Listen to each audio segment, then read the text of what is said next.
out," squawked Mrs. Mallard all of a dither. "You'll get run over." And when she got her breath, she added, "This is no place for babies." And all those horrid things rushing about. "We have to look somewhere else."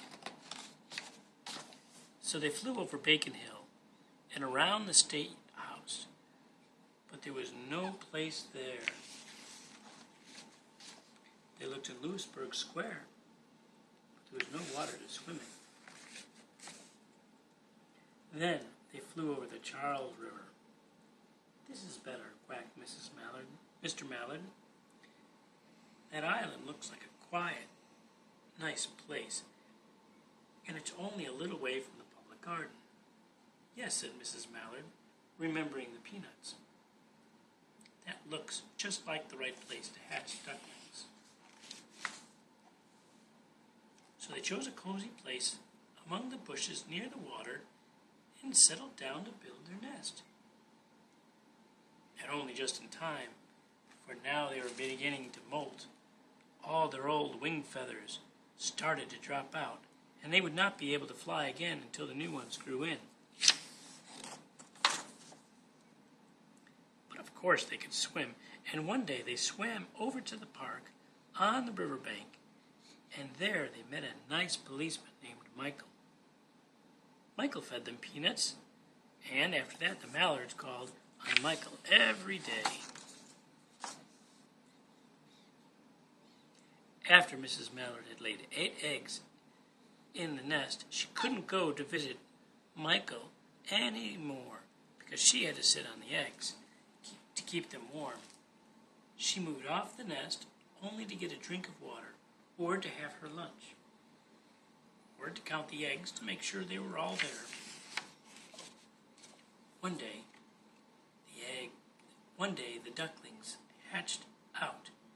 First came Jack, then Cack, and then Lack, and then Mack, and Knack, and Quack, and Back, and Quack, just like you. Mr. and Mrs. Mallard were bursting with pride. It was a great responsibility taking care of so many ducklings, and it kept them very busy. One day, Mr. Mallard decided he'd like to take a trip to see what the rest of the river was like further on. So off he set.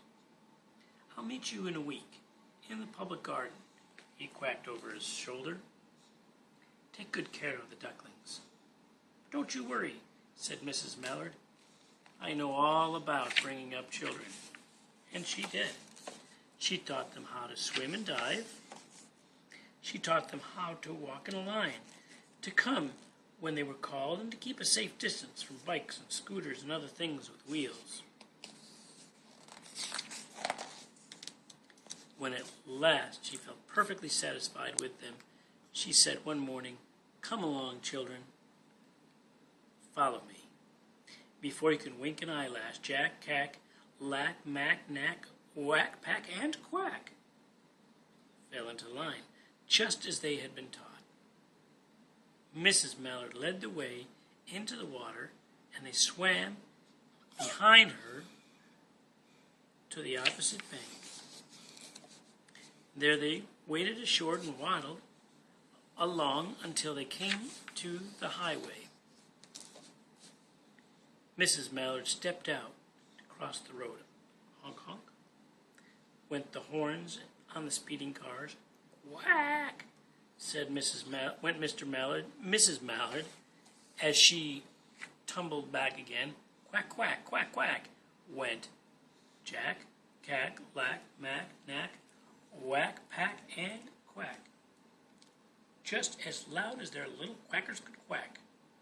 The cars kept speeding by and honking, and Mrs. Mallard and the ducklings kept right on quack, quack, quacking.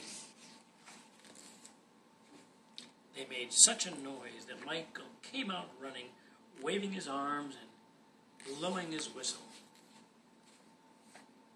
He planted himself in the center of the road, raised one hand to stop the traffic, and then beckoned with the other,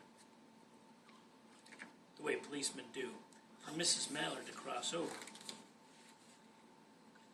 As soon as Mrs. Mallard and the Ducklings were safe on the other side, on their way down Mount Vernon Street,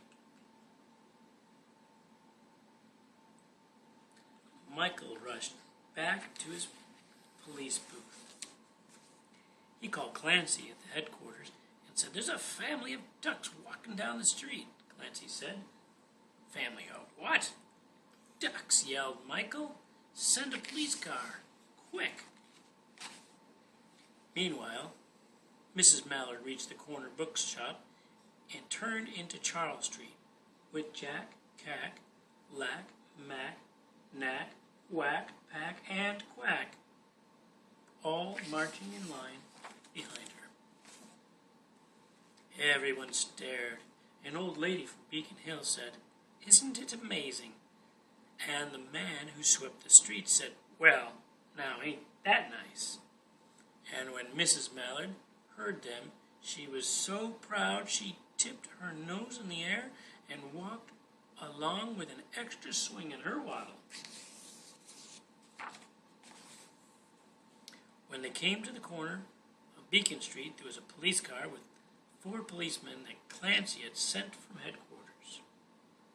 The policemen held back the traffic so Mrs. Mallard and the Ducklings could march across the street, right on into the public garden. Inside the gate, they turned round to say thank you to the policemen. The policemen smiled and waved goodbye. When they reached the pond and swam across to the little island, there was Mr. Mallard waiting for them, just as he had promised. The Ducklings liked the new island so much that they decided to live there.